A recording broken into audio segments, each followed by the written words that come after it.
This video is proudly brought to you by Web3bridge with Lex, our official sponsors for Cohort 11. And this week we'll be talking about MetaMask and the MetaMask SDK. We went through the front-end side of things in Web3, how to integrate your smart contracts into your front end to create a fully decentralized app.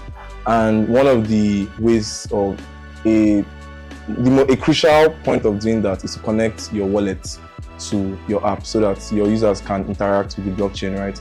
And in previous weeks, we've already gone through what a wallet is. It's an interface for handling private keys and enabling users to sign transactions to the blockchain, right? So one of the most popular Web3 wallets used right now is MetaMask.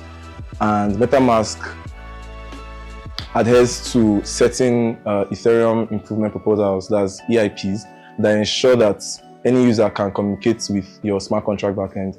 So the two EIPs that are relevant to wallets, that's specifically MetaMask, are EIP 1193 and EIP 6963.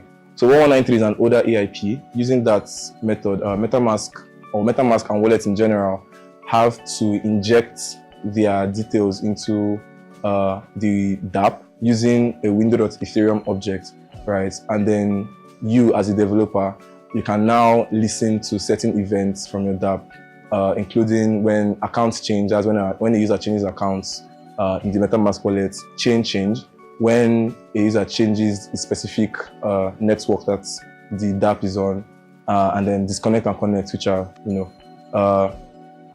methods that communicate with a client or a client.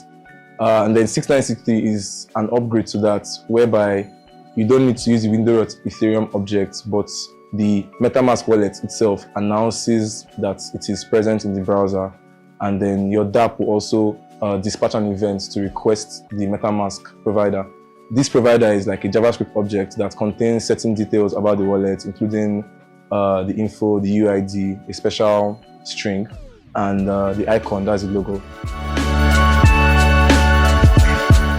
An SDK is a software development kit that comprises of libraries and tools that will enable a developer build for a specific platform.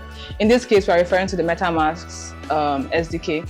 So this SDK helps us to connect to the MetaMask API, which it provides, and it also helps us to abstract all of the Web3 provider methods so that the developer can have a seamless experience when trying to connect with the Ethereum blockchain. So yeah, thank you guys for joining us this week.